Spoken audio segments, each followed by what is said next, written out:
Buenas noches, soy el diácono Santiago Rosado de la iglesia de San Sebastián en San Agustín, Florida. Y esta noche vamos a continuar con nuestra clase sobre el Evangelio según San Marcos. Vamos a cubrir la mayor parte del capítulo 3 esta noche. Pero como siempre, antes de comenzar con la clase, vamos entonces a hacer la oración para antes de leer la Biblia, en el nombre del Padre, del Hijo y del Espíritu Santo. Amén. Señor Jesús, abre mis ojos y mis oídos a tu palabra, que lea y escuche yo tu voz y medite tus enseñanzas. Despierta mi alma y mi inteligencia para que tu palabra penetre en mi corazón y pueda yo saborearla y comprenderla. Dame una gran fe en ti para que tus palabras sean para mí otras tantas luces que me guíen hacia ti por los caminos de la justicia y de la verdad. Habla, Señor, que yo te escucho y deseo poner en práctica tu doctrina, porque tus palabras son para mí vida, gozo, paz y felicidad. Habla, Señor, tú eres mi Señor y mi Maestro, y no escucharé a nadie sino a ti. Amén. En nombre del Padre, y del Hijo y del Espíritu Santo. Amén. Bueno, pues entonces vamos a dar comienzo con la clase, ¿verdad?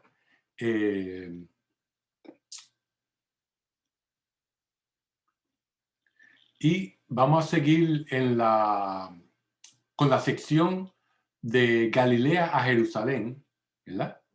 Que es la que hemos estado estudiando últimamente. Y dentro de esa sección vamos a estudiar esta noche el establecimiento de los doces o la elección de los doces, ¿verdad?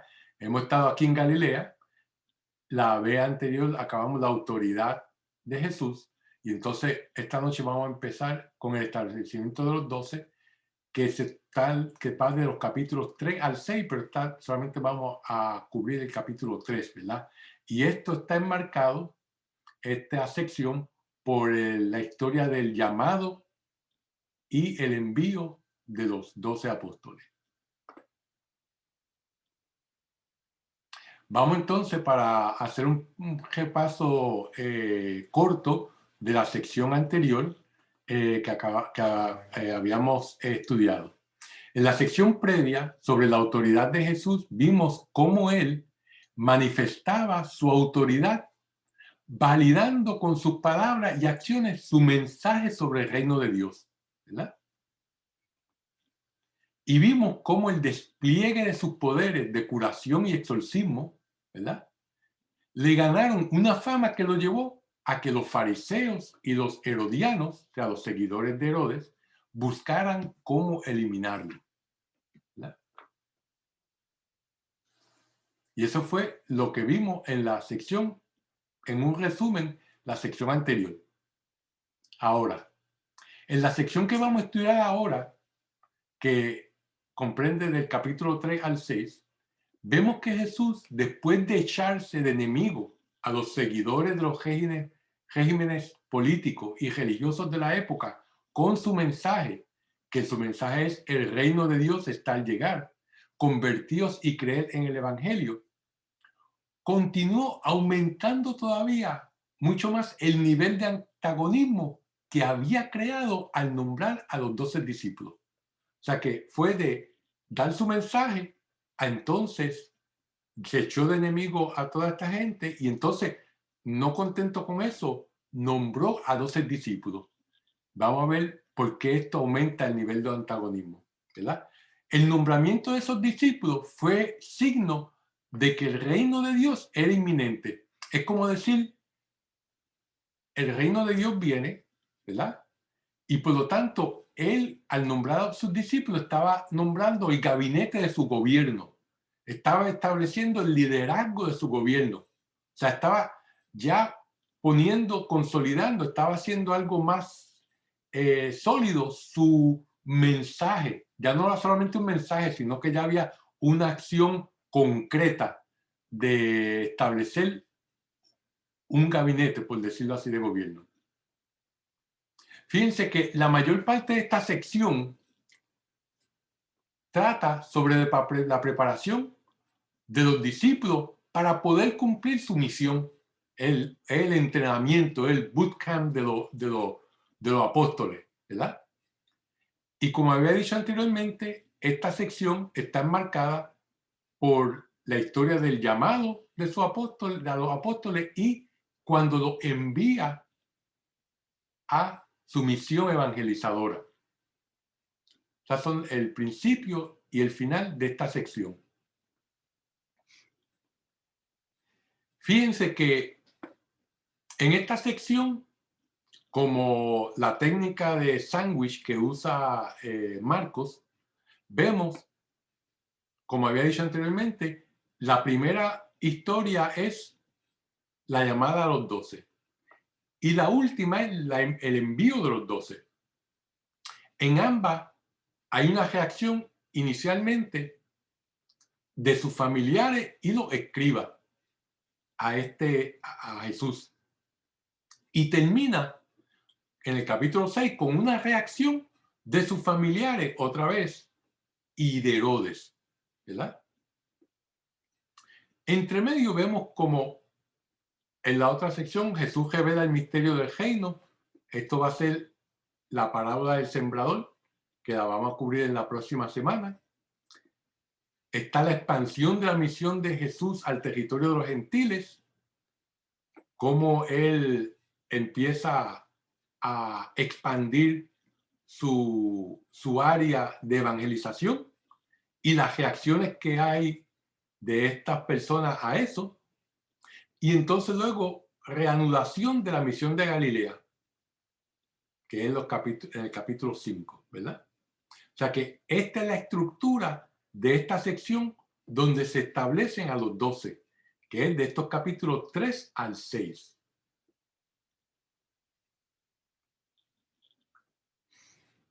Como vimos en el diagrama anterior, lo que es nuevo en esta sección no es el contenido básico, que continúa siendo el mismo de la sección anterior, ¿verdad? De cuando él manifiesta su autoridad. Y en que en esta sección, en la anterior como en esta, vemos que Jesús es el Jesús que sana, Jesús el exorcista, Jesús el restaurador de Israel. Todos estos temas se encuentran tanto en esta sección del establecimiento de los 12 como en la anterior de cuando Jesús manifiesta su autoridad o potestad, ¿verdad? Lo nuevo en esta sección es el llamado y envío de los 12, lo cual continúa expandiendo la misión de Jesús, siendo ahora no solamente él, sino a través de los 12. ¿Se acuerdan de cuando hablamos de cómo él se pasa el batón en una carrera de relevos y el mensajero Juan el Bautista se la pasó a Jesús y Jesús luego se la pasó a los 12 apóstoles? Pues esta sección es donde él le está pasando el batón a ellos, donde está entrenándolos para que puedan seguir la carrera, para que puedan seguir buenos mensajeros del mensaje de Dios, del mensaje del reino de Dios, ¿verdad?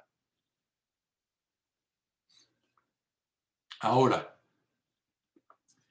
para que podamos ver la importancia de la sección A y A1, veamos la reacción negativa de los familiares y allegados de Jesús a cada uno de estos eventos. La reacción a la llamada y la reacción al envío. Fíjense que en estas secciones hay un contraste entre su familia biológica y su familia en la fe. La reacción negativa de los familiares es seguida de una reacción negativa de los escribas. Y en A1 vamos a ver que la reacción es de los familiares y de Herodes. Y vamos a ver que en esta sección del capítulo 6, la sección A1, es donde En esta es la primera vez que se nombra a un jefe de Estado en los evangelios, ¿verdad?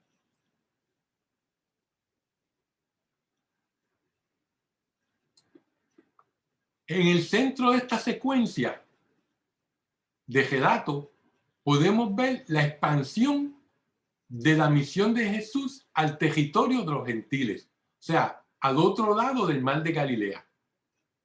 Eso es lo que está al centro de esta sección.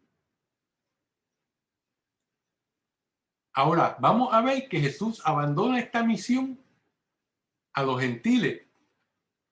En parte lo hace por la falta de interés de los habitantes de esta región.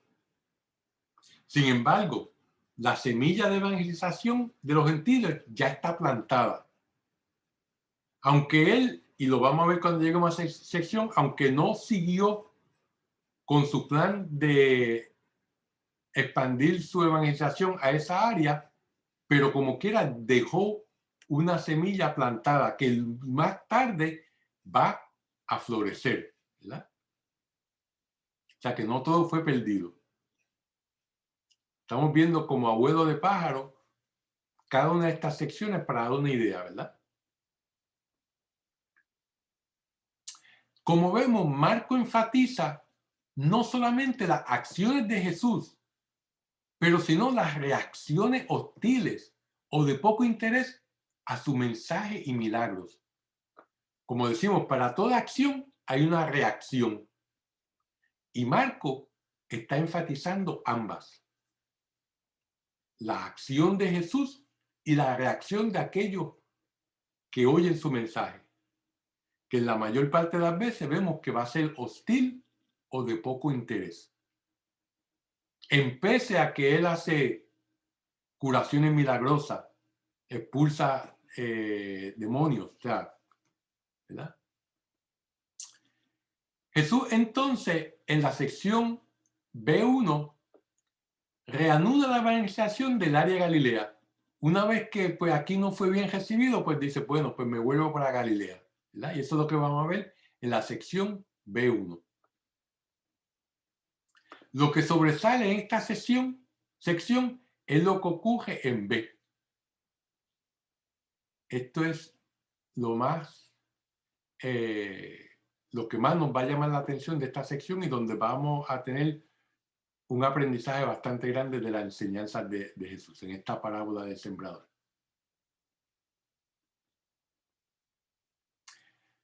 En B, Jesús toma un descanso de su ocupadísima acción evangelizadora y de sus curaciones milagrosas, ¿verdad?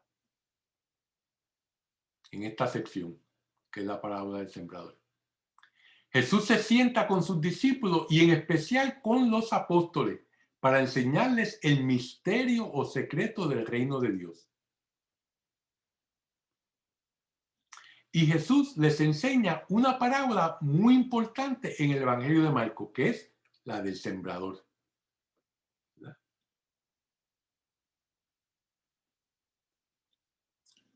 Es interesante notar que esta parábola trata de las diferentes reacciones de las personas que las personas tuvieron al escuchar la proclamación del mensaje del reino de Dios. Eso es el tema principal de esta parábola. No es de lo que Jesús hace, sino de la reacción de sus oyentes. Veamos que hay una relación entre esta parábola que está en el centro y los relatos que están alrededor del relato central, ¿verdad?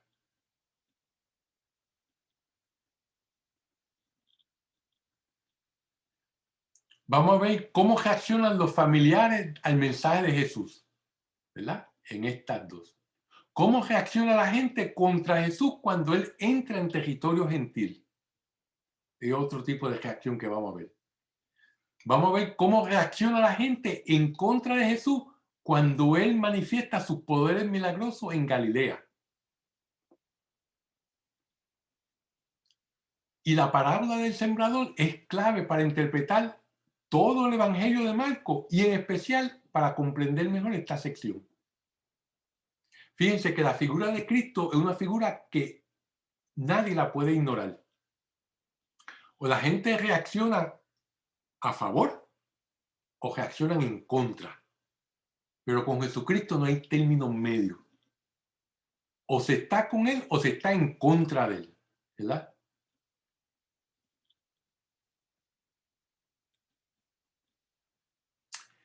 Fíjense que el secreto del reino tiene que ver con por qué las personas se comportan de la manera que lo hacen al oír este mensaje. Ese es el secreto del reino. ¿Y cuán exitoso será uno al contestar el llamado y al convertirse en un sembrador de la palabra? O sea que ese es el secreto del reino. ¿Cómo yo voy a reaccionar al mensaje de Cristo? ¿Qué camino yo voy a tomar? ¿Voy a aceptar su mensaje? ¿Voy a convertirme en discípulo de Él? Y por lo tanto me voy a convertir en sembrador de la palabra, en mensajero de la palabra. Voy a tomar la batuta que Él me dio y voy a correr con ella. O lo voy a ignorar, le voy a dar la espalda y su palabra, como vamos a ver en la parábola, cae en terreno que no es fértil. ¿Verdad? O sea, ahí es que está el secreto del reino. ¿Cómo nos vamos a comportar al nosotros oír el mensaje de Cristo?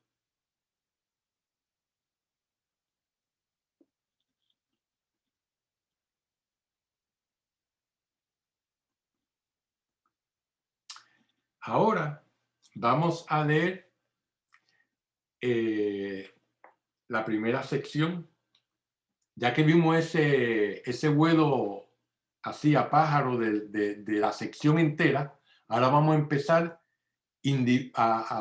paso a paso a estudiar las diferentes secciones. Y vamos a empezar con el capítulo 3, versículo 13 al 19, que es la elección de los 12. Y dice así: y subiendo al monte, llamó a los que él quiso, y fueron donde él estaba, y constituyó a 12 para que estuvieran con él y para enviarlos a predicar, con potestad de expulsar demonios. A Simón, a quien le dio el nombre de Pedro, a Santiago, el de Zebedeo, y a Juan, el hermano de Santiago, a quienes le dio el nombre de Boanerges, es decir, hijos del trueno. A Andrés, a Felipe, a Bartolomé, a Mateo, a Tomás, a Santiago el de Alfeo, a Tadeo, a Simón el cananeo y a Judas Iscariote, el que le entregó. Palabra de Dios. Bueno, Marco nos dice que Jesús llamó a los que él quiso y fueron donde él estaba, ¿verdad? Eso lo vemos en el primer versículo. Esta expresión, a los que él quiso, distingue a estos individuos del resto de sus seguidores de Jesús. Ellos van a ser más que seguidores, ellos van a ser su compañero. O sea, en otras palabras, él estaba creando este círculo de amigos íntimos, ¿verdad? Los más cercanos a él. Había muchos otros seguidores, ¿verdad? Pero estos iban a ser sus más allegados, ¿verdad? Y por eso él dice, llamó a los que él quiso. E inmediatamente fueron donde él estaba. Según el relato, una vez que Jesús los envía, ellos deben de hacer dos cosas. Primero, proclamar el mensaje que Jesús ha estado proclamando. ¿Ya? Porque esa es la idea de que ellos multipliquen las personas que oigan este mensaje. Van a ser portavoz del mensaje sobre el reino de Dios, ¿verdad?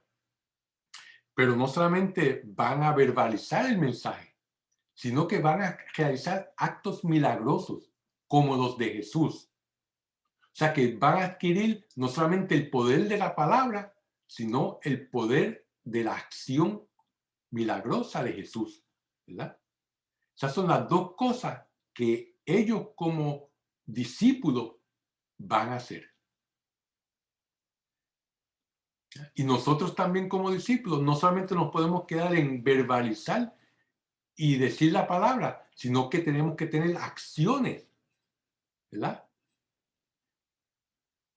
Que vayan a la par, acorde con lo que nuestros labios dicen, ¿verdad?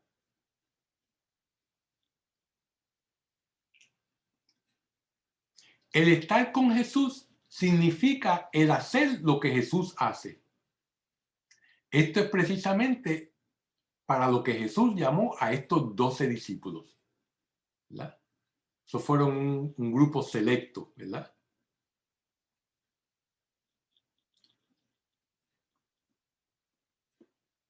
Es importante el contexto de este relato que habla sobre la elección de los apóstoles. Y como vimos en el pasaje que leímos, nos empieza diciendo que Jesús sube a un monte. Ese monte simboliza un espacio sagrado, un espacio donde Jesús los llama a ellos para que vengan, así como Dios llamó a Moisés a través de la zarza ardiente a que subiera al monte Sinaí, ¿verdad? Pues así mismo Jesús sube a este monte para elegir a sus 12 apóstoles, ¿verdad?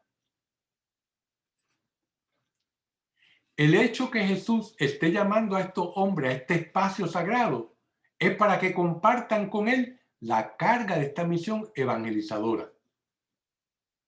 Esa es la razón primordial de su llamado. Esto nos recuerda un evento en el Antiguo Testamento, donde Moisés convoca a los líderes de las tribus de Israel al monte Sinaí. Y eso lo vemos en el capítulo 24 del Éxodo, ¿verdad? Y esto, él convoca a estos líderes después que ellos reciben los 10 mandamientos y hacen la alianza con Dios. Entonces, él los convoca para que se reúnan con él en el monte Sinaí.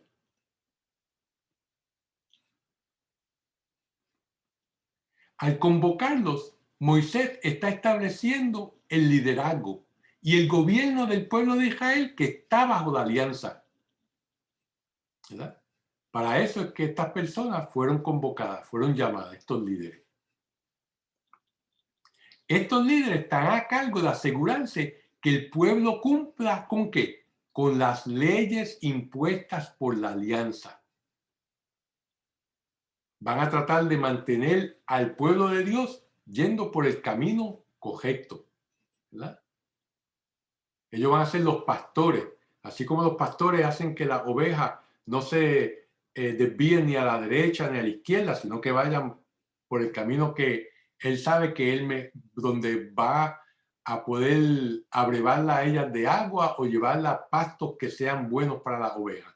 Pues de esa misma manera, estos líderes iban a asegurarse que el pueblo de Israel siguiera las leyes de la alianza, que ellos voluntariamente habían aceptado.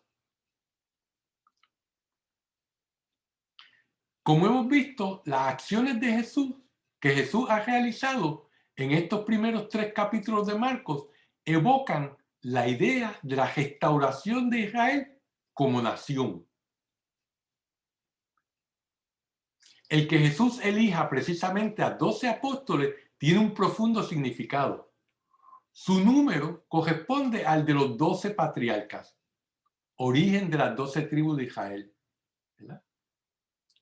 Lo que son los 12 hijos de Jacob, ¿verdad? Los apóstoles representan al nuevo pueblo de Dios, a la iglesia fundada por Cristo. Así como Moisés convoca a los líderes de Israel al monte Sinaí, así también Jesús convoca a sus discípulos a este monte anónimo. Fíjense cómo vemos que Jesús es el nuevo Moisés, ¿verdad? Es el nuevo Moisés que saca a su pueblo de la esclavitud, en este caso del pecado.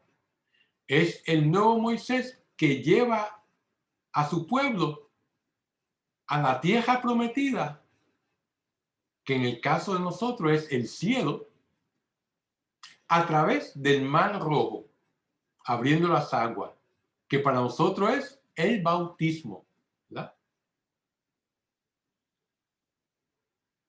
A través del bautismo recibimos la gracia de Dios, son la puerta a los demás sacramentos, y es a través de la gracia de Dios que eventualmente, con el favor de Él y su gracia, llegaremos al cielo, que es nuestra tierra prometida, ¿verdad? Por lo tanto, Moisés prefiguró a Jesucristo, ¿verdad?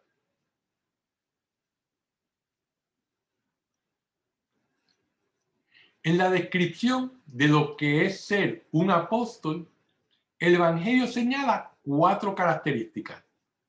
Vamos a ver esas características.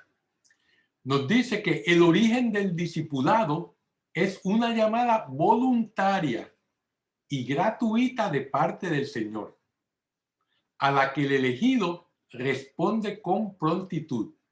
Eso lo vimos en esta sección que acabamos de leer, el versículo 13.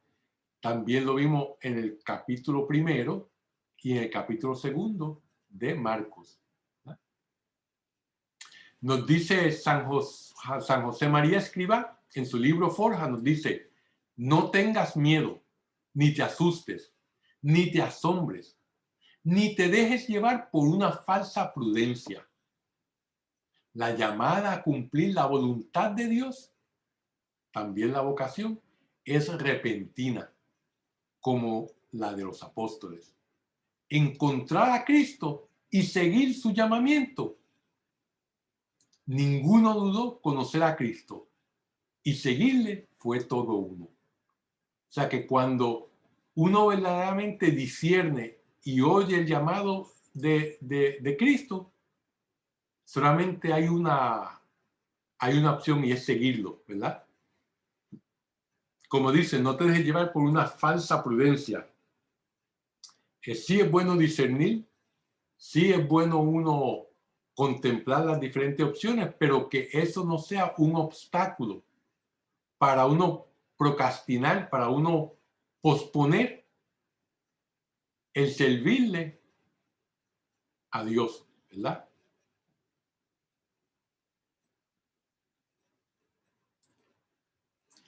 La llamada conlleva una posición en la vida. Eso es la segunda característica. El apóstol es constituido o nombrado, como nos dice el versículo 14, como lo eran, por ejemplo, los sacerdotes elegidos por Dios en el Antiguo Testamento. Eso lo vemos en el libro de Números, capítulo 3, versículo 3. La tercera característica, que es la característica primordial del discípulo, es estar con Jesucristo.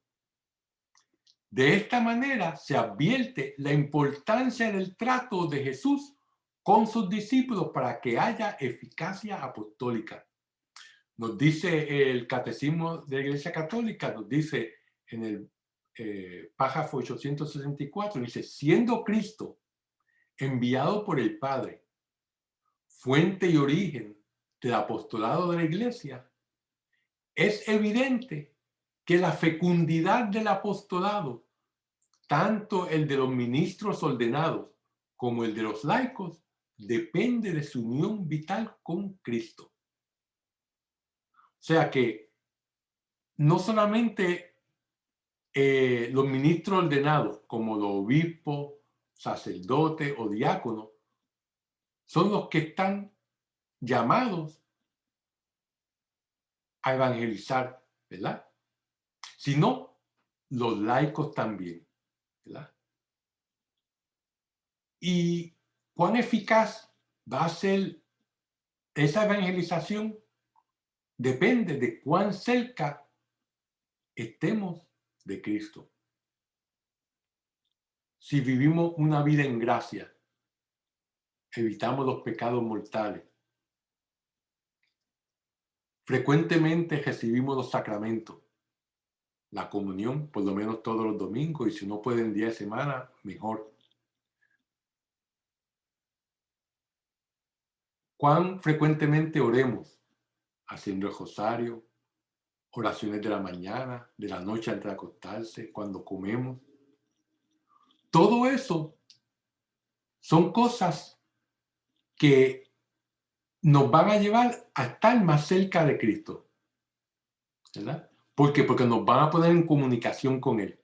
Y al estar en comunicación con Él, lo vamos a conocer mejor. Y al conocerlo mejor, lo vamos a amar más. Y mientras más lo amemos, pues entonces mucha más gracia recibiremos porque nuestra alma estará receptiva a las gracias de Él. Y entonces seremos el conducto para que esa gracia llegue a otras personas. Seremos como dice la parábola de la vid y las ramas, ¿verdad? Donde Cristo es la vid y nosotros somos las ramas. Si una rama está muerta, pues no deja que esa sábila pase del tronco a las otras ramas. Y eso pasa cuando estamos en pecado mortal. Si vivimos en gracia, pues entonces la gracia de Dios nosotros seremos unos conductos de esa gracia para otras personas, ¿verdad? Y eso es, por lo tanto, para ir a hablarle a los hombres de Dios, hay que estar de rodillas ante Dios, ¿verdad?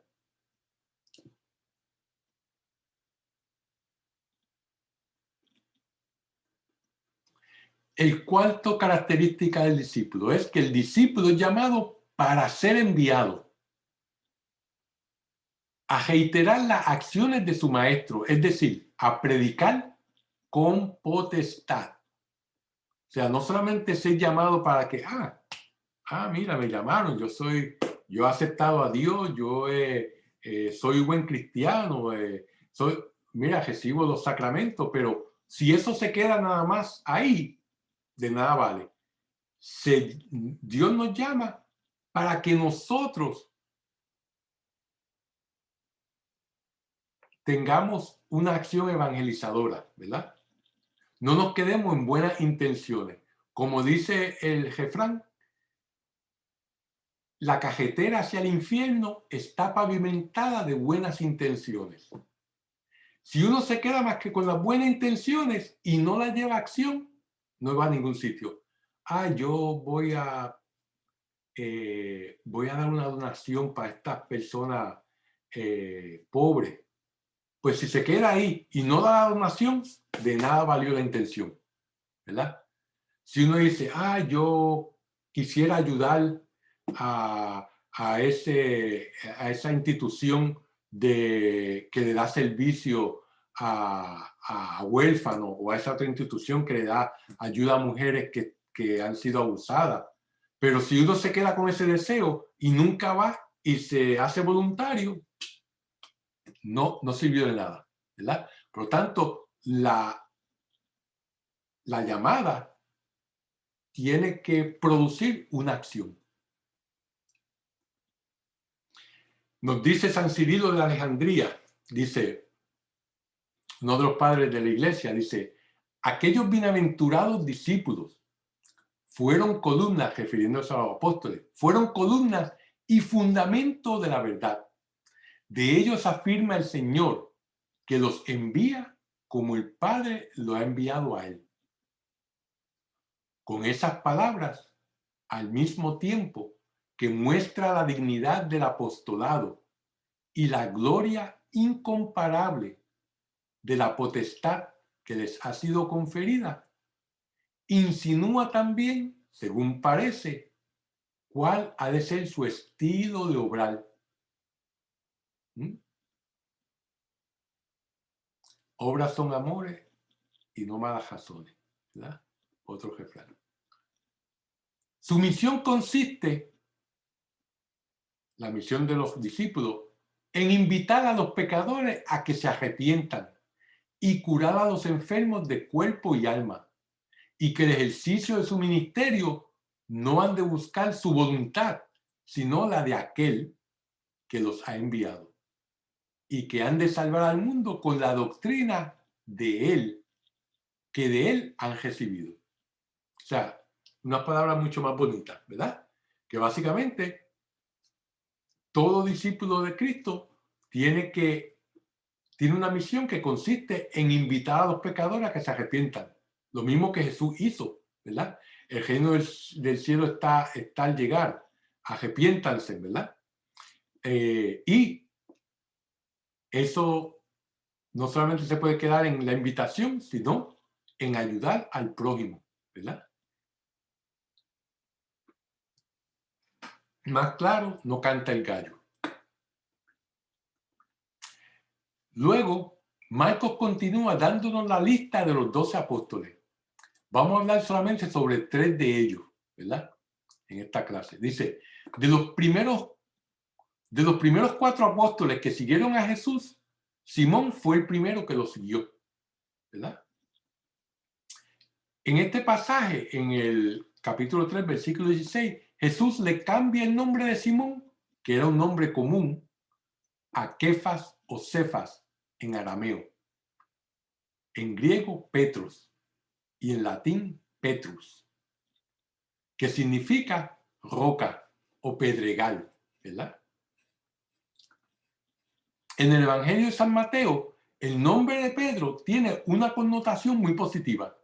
San Mateo nos dice en este capítulo 16, dice que Jesús le dice a Pedro, a Simón, tú eres Pedro y sobre esta piedra edificaré mi iglesia. Oye, eso es, no, nada mejor le podría decir de Pedro. En comparación, en el Evangelio de Marcos, la reputación de Pedro no es tan positiva. En Marcos hay un juego de palabras, ya que piedra significa que solidez, estabilidad y fidelidad. Sin embargo, Pedro y los discípulos no son tan buenos ejemplos de estabilidad ni de fidelidad. Constantemente le fallan a Jesús, ¿verdad? La parábola del sembrador.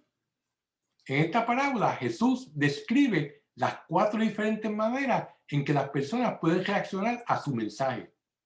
Y la manera más negativa de reaccionar está descrita en la semilla que cae en terreno pedregoso. Pedregoso, Pedro, ahí tienen el juego de palabras, ¿verdad? El cual está Marco dando a insinuar que Pedro no es tan sólido o estable o fiel como su nombre debería de ser, ¿verdad? Esto no quiere decir, claro está, que Pedro sea un villano. Él verdaderamente es uno de los héroes de la historia, pero es un héroe con defectos grandes, ¿verdad? Así como también los tenían los demás discípulos. El otro apóstol que vamos a hablar es el otro Simón, llamado el cananeo, que en griego es Cananaion, ¿verdad? Cananeo es un gentilicio para los que viven en la tierra de Canaán. Y usualmente se aplica a personas que son gentiles, ¿verdad? Los judíos no eran cananeos. Por lo tanto, si él fuera en verdad cananeo, tendríamos a un discípulo no judío en el grupo, lo cual es muy poco probable. La palabra cananión en griego tiene otro significado, que en hebreo es celo o esmero. Por eso muchas veces se traducen el nombre de Simón como Simón el celote. De ahí es que viene celote, de celo, ¿verdad? Es importante que no asociemos a Simón con un grupo militante de los celotes que trataron de forma violenta liberar a Israel de los romanos. Este grupo se formó mucho después de la muerte de Jesús, en el año 66.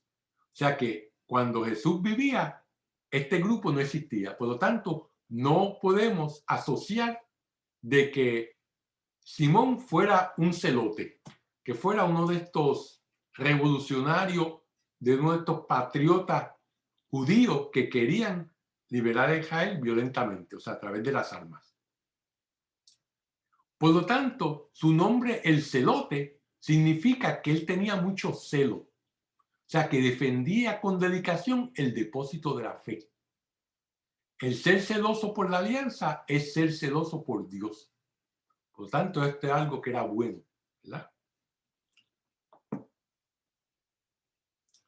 La lista de los 12 acaba mencionando a Judas Iscariote, este es el tercero que vamos a discutir, quien traicionó a Jesús, ¿verdad?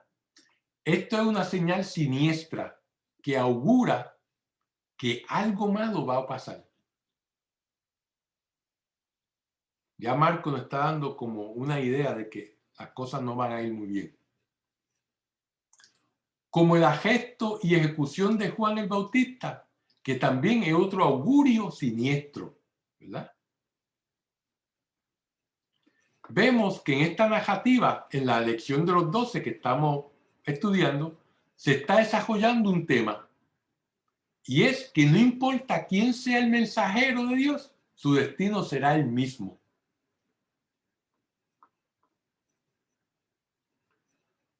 El destino de Jesús es el mismo que el de Juan el Bautista. Eso es lo que nos está dejando ver Marcos. Ahora, vamos a leer la siguiente sección, que está el capítulo 3, versículos 20 al 21.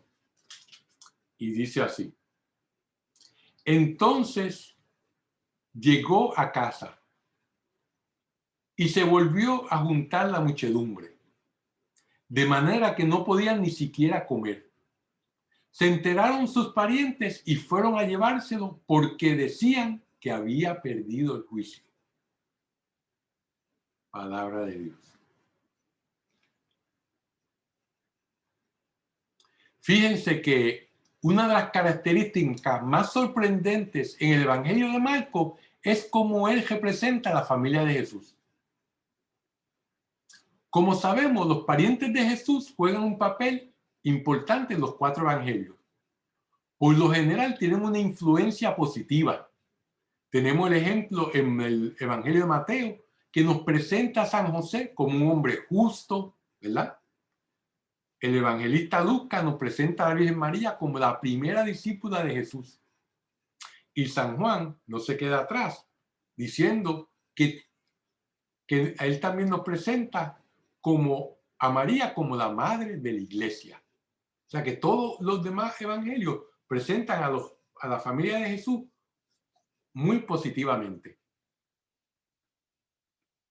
Ahora, ninguna de estas representaciones positivas de los parientes de Jesús se encuentra en el Evangelio de Marcos.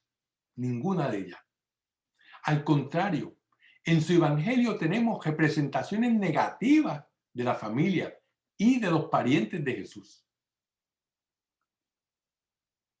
Es muy interesante que solamente en esta sección donde se habla del establecimiento de los 12, de esta sección de Marcos, se encuentran estos relatos sobre los familiares de Jesús. En más ningún otro sitio en el Evangelio, más que en esta sección. Lo más probable es que la función de la familia, el rol de la familia de Jesús en Marcos, el papel que ellos van a jugar es de ser un contraste con los 12. En el sentido que la intimidad de los 12, que los 12 tienen con Jesús, sobrepasa la de la familia biológica. O sea, Marcos nos quiere dar un énfasis tan grande de la relación íntima que Jesús tiene con los 12 apóstoles, que él utiliza la familia de Jesús para que veamos que ni a una familia estaba tan íntimamente ligada a Jesús como lo estaban sus apóstoles. Y por eso en esta sección nos va a dar estas representaciones un tanto negativas o neutrales de la familia de Jesús.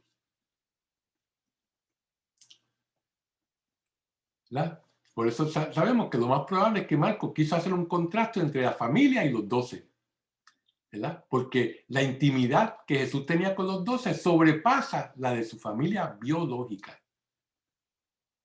Por lo general, se tiene esta intimidad solamente con la familia, las personas por lo común, ¿verdad? Por lo tanto, la función de la familia de Jesús en el Evangelio de Marcos es enfatizar la intimidad que Jesús tiene con los 12. Vamos a ver esta representación. Fíjense, en este diagrama vemos cómo se desarrolla el tema de la familia de Jesús en contraste con los 12. En el capítulo 3, versículo 21, en los versículos 31 y 35, y más tarde, que no lo vamos a ver esta noche, en el capítulo 6, ¿verdad? Vamos entonces a ver más en detalle cada una de estas secciones. Fíjese, en cuanto Jesús baja de la montaña con sus 12 elegidos y continúa con su vida pública, sus parientes, los más íntimos a Jesús, tratan de ¿qué? De parar su actividad evangelizadora. Tratan de hacerse cargo de él. Esta expresión significa que trataron físicamente de llevárselo.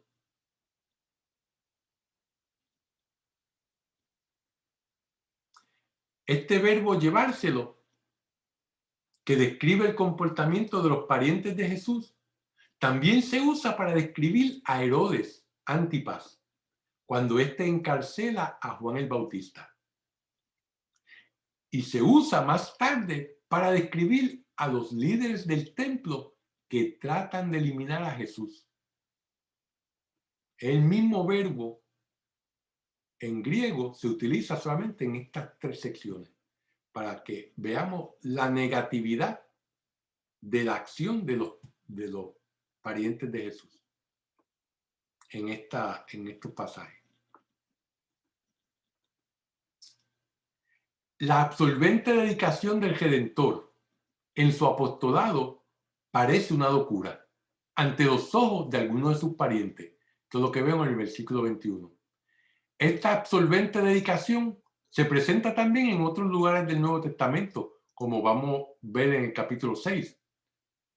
De modo semejante, como muchas veces se vio la actuación de los profetas. Y eso lo vemos en Jeremías, capítulo 12, versículo 6. Al leer estas palabras del Evangelio, no podemos evitar sentirnos afectados pensando en aquello a lo que se sometió Jesús por amor a nosotros, a un ser malinterpretado por las personas más cercanas a él, por las que él se había criado, por las que él quería, ¿verdad? Que es algo bastante fuerte. En el pasaje 3, del versículo 31 al 35, Jesús está enseñando a sus discípulos y en eso se aparece su madre y su hermano, ¿verdad? Y aquí es la primera vez donde dice que su madre y su hermano aparecen, la primera vez que se nombra a ellos. Y ellos lo vienen a llamar. No sabemos para qué lo estaban llamando, pero tal vez piensan ellos lo mismo que los parientes trataron de llevárselo en el pasaje anterior. Es lo que podemos asumir, ¿verdad? La clave de este pasaje es que su madre y su hermano están afuera. No son parte del círculo íntimo de Jesús, ¿verdad? En la palabra del sembrador vemos que Jesús les dice a sus apóstoles: a vosotros se os ha dado el misterio del reino de Dios. A los que están fuera,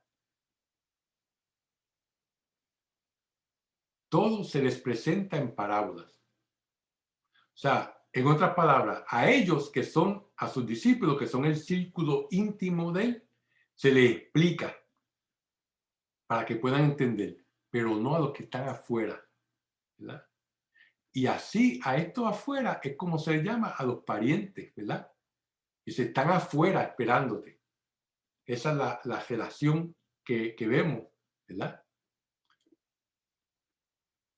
El lenguaje de este pasaje es bien duro. Cuando él pregunta, ¿quién es mi madre? Jesús está redefiniendo la familia basándose en quién acepta y sigue su mensaje. Fíjense que uno puede pensar que Jesús está rechazando a su madre o que su madre, la Virgen María, no es parte de ese círculo íntimo. Pero uno tiene que ver la Biblia, los evangelios en el contexto. ¿Quién fue el primer discípulo de Cristo? La Virgen María. Por lo tanto, ella es parte de ese círculo, ella es la primera de ese círculo íntimo de Cristo. Pero obviamente Cristo, en este caso Marco, no está, para hacer énfasis, hace que Cristo pregunta, ¿quién es mi madre? ¿Verdad? Mi madre y mi hermano son todos aquellos que cumplen la voluntad de Dios. Pero ¿quién es el primero que cumplió la voluntad de Dios aún antes de Jesucristo nacer? La Virgen María. Por lo tanto, ella no está siendo excluida. Ella es la primera incluida en ese círculo de intimidad de Jesús. O sea que tenemos que tener eso en claro. Que Marco está utilizando esto para hacer una comparación donde solamente la familia verdadera es la familia de la fe, ¿verdad? Finalmente, al principio del capítulo 6, justo antes de enviar a sus discípulos a su misión, en A1, que es la imagen refleja de A, ¿verdad? Vemos a Jesús ir a su pueblo natal para predicar y hacer curaciones milagrosas. Y para su asombro, su propia gente lo rechaza. Marco nos dice que las personas en su pueblo estaban escandalizadas. ¿Qué es escandalizar? Escandalizar es cuando es sentir un gran asombro e indignación ante lo que se considera una actuación contraria a la moral. ¿Verdad? Para ellos Jesús estaba en contra de la moral porque Jesús estaba haciendo Dios, ¿verdad? Por eso ellos se estaban escandalizando, ¿verdad? Este verbo también significa en griego desertar o abandonar, el verbo que se utiliza para escandalizar. Esta palabra jugará un papel importante en la parábola del sembrador, porque el estar escandalizado por Jesús los lleva a no creer en él.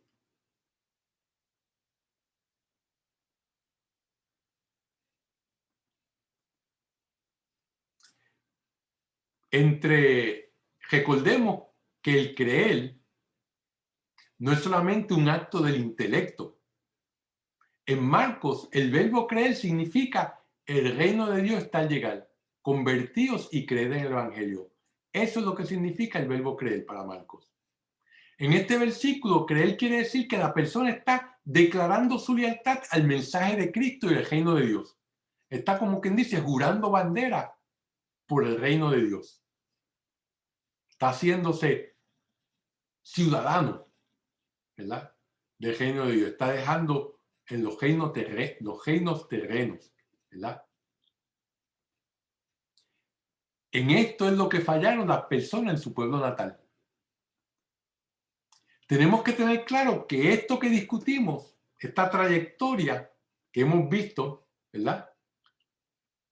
Es lo opuesto al desarrollo del relato donde Jesús está llamando y enviando a sus discípulos a una misión evangelizadora. O sea, es lo que Marco está utilizando los parientes, la familia de Cristo, como contraste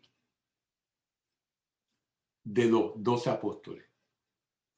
Está utilizando el hecho de que ellos creían que él estaba loco, el hecho que se lo trataron de llevar, el hecho de que lo estaban llamando de afuera, el hecho de que en su pueblo se escandalizaban, para que uno vea que aún los más cercanos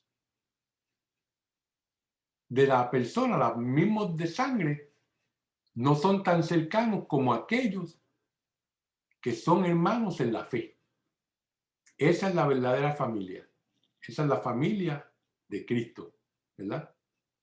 Que en el caso de la Virgen María, ella era ambos. Era íntima sanguíneamente, biológicamente, y todavía más íntima en su manera de hacer la voluntad de Dios, ¿verdad?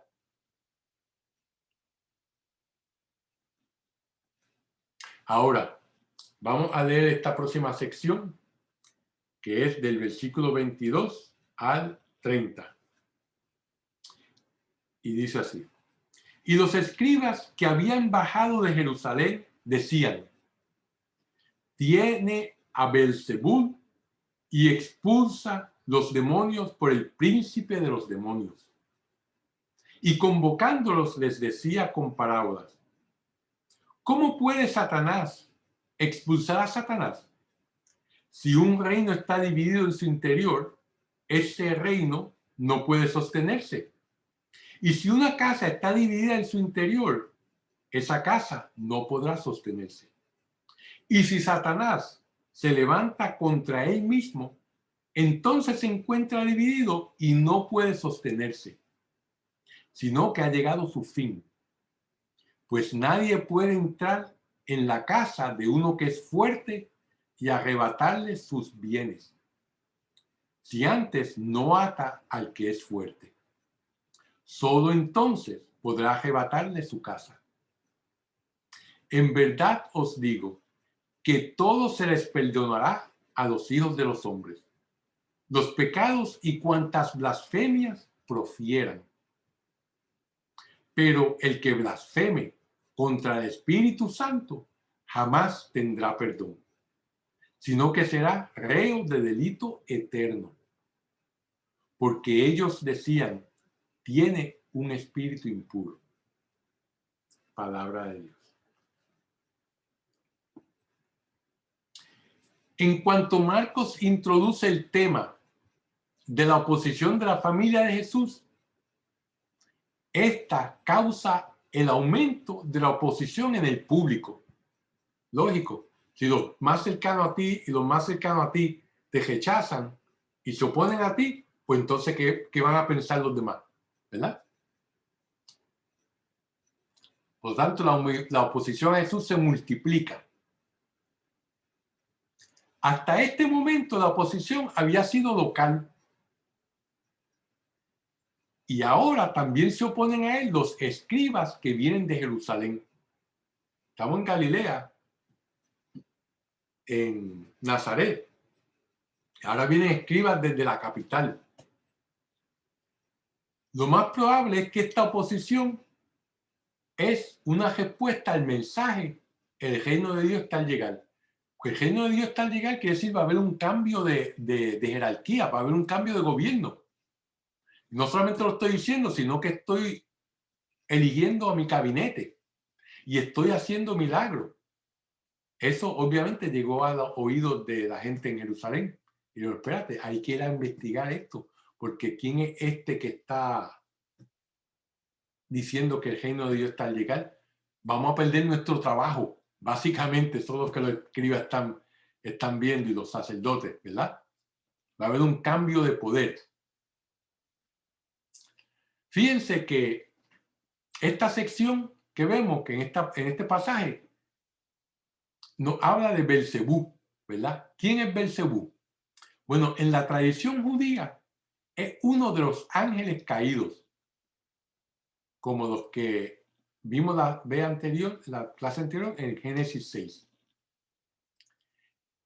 Beelzebú tenía el poder sobre la política, la tiranía, las tentaciones sexuales, la violencia urbana y la guerra. Eso es lo que nos dice el Testamento de Salomón. Esto es un texto no canónico de la tradición judía, ¿verdad? Y Belcebú puede que sea el mismo Satanás o no. Puede que sea el mismo Satanás, otro nombre que se le da a Satanás, o puede ser que sea uno de los lugartenientes de Satanás que tenía todos estos trabajitos. Poder sobre la política, la tiranía, las tentaciones sexuales, la violencia y la guerra. No sabemos con certidumbre. Fíjense que los cargos que se le hacen a Jesús son grandes, son de que él básicamente es un demonio, ¿verdad? Ahora, Jesús los refuta con este argumento. Él dice claro que cómo puede Satanás estar en contra de Satanás. Fíjense, en nuestra Biblia la traducción usualmente está Satanás con letra mayúscula aquí, pero verdaderamente en el griego, los eruditos que han estudiado esto dicen que Satanás es con letra minúscula. O sea que puede ser como un demonio puede estar en contra de otro demonio, ¿verdad? O sea, porque los demonios eran vistos, ¿verdad?, como fiscales de la humanidad ante Dios, los que acusaban a los hombres ante Dios. Por lo tanto, ¿cómo puede estar en una corte el fiscal está contra quién? Contra el defensor. Pero un fiscal no está contra otro fiscal. Por lo tanto, eso no hace sentido. Que él, si es un demonio, expulse a otros demonios. Porque no hace sentido. Porque entonces sería una casa dividida, ¿verdad? Sería el reino de Satanás dividido entre él. Y como dice en el pasaje, un reino dividido, una casa dividida no puede sobrevivir, ¿verdad? Se derrumba, ¿verdad? Se desaparece. Por lo tanto, no hace sentido. Y entonces dice que, ¿cómo puede Satanás? Nos dice en este versículo, ¿verdad? Y si Satanás se levanta contra él mismo, entonces se encuentra dividido y no puede sostenerse, sino que ha llegado a su fin. O sea que entonces aquí sí está utilizando el nombre con letra mayúscula. O sea que este es el demonio, este es Satanás, este es Lucifer, ¿verdad? Si Lucifer está contra él mismo, pues, por lo tanto, nos dice que nadie puede entrar en la casa de uno que es fuerte y arrebatarle sus bienes si antes no ata al hombre fuerte, ¿verdad? Y el hombre fuerte es ¿quién? Satanás, ¿verdad? Él ata a Satanás y entonces puede arrebatarle tu casa, puede destruir el reino de Satanás aquí en la tierra, ¿verdad? Y por lo tanto, es el argumento con el cual Jesús refuta a los escribas que lo estaban acusando de que él expulsaba a los demonios con el poder de Belcebú, ¿verdad? Ahora, Jesús no solamente se queda en refutarle a ellos, en demostrarle cuán equivocados están, sino que va al contraataque. Dice, bueno, y aquí es cuando explica el pecado contra el Espíritu Santo, que es lo que estos escribas están cometiendo. Fíjense, la acusación de los escribas que bajan de Jerusalén es peor de lo que piensan los parientes de Jesús. Los parientes de Jesús creen que él está loco, ¿verdad? Pero estos escribas van mucho más allá. Ellos reconocen el poder de Jesús sobre los demonios, porque es algo que no pueden negar. Está a la clara vista. Pero llegan a atribuir al diablo lo que en realidad son obras de Dios. O sea que ellos están blasfemando. Y Jesús explica con unas comparaciones, que fue la que acabamos de ver,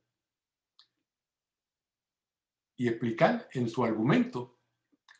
Con estas demuestra la contradicción de la acusación de los escribas, ¿verdad? Y después, ante la ceguera de sus corazones, Jesús, que había mostrado su misericordia, perdonando a los pecadores y comiendo con ellos, advierte cuán difícil será el perdón para quienes voluntariamente se cierran al conocimiento de la verdad. O sea, que teniéndola de frente a ellos, no querían verla. En esa actitud se ve precisamente la gravedad especial de la blasfemia contra el Espíritu Santo, que es atribuir a Satanás las obras de bondad realizadas por el mismo Dios.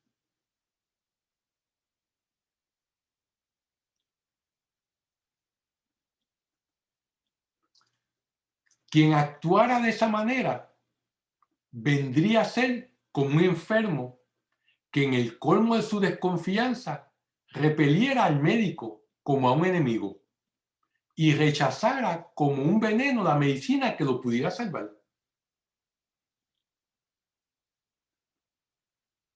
Por eso Jesús dice que el que blasfema contra el Espíritu Santo no tendrá perdón.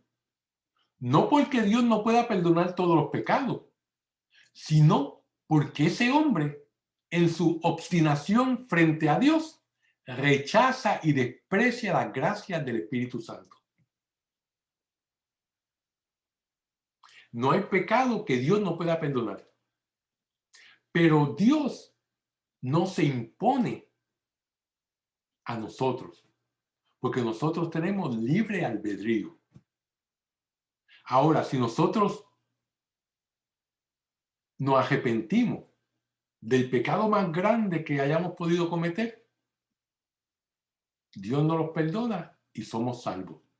Aún Hitler, si se arrepintió de corazón antes de morir, capaz que está en el cielo a esta altura. Solamente Dios lo sabe. Por eso la iglesia nunca dice quién está en el infierno, porque nadie sabe. Sí dice quién está en el cielo, porque hay pruebas de milagros que los santos han hecho, ¿verdad?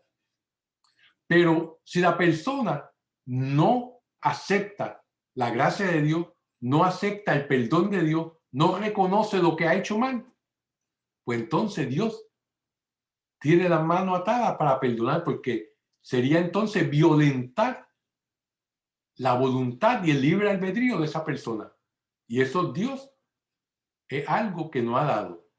¿Por qué? Porque con el libre albedrío es que nosotros, siendo libres, podemos amarlo a Él. Si no somos libres, no podemos amarlo. Pero Él se toma el riesgo de que nosotros utilicemos ese regalo del libre albedrío para darle la espalda a Él. Y si nosotros le damos la espalda a Él, como el enfermo que no quiere tomarse la medicina, Él no nos va a obligar. Y ese es el pecado contra el Espíritu Santo.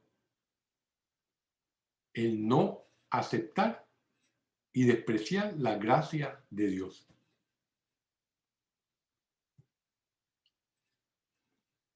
Y con eso damos por terminada esta noche la clase. ¿Ya?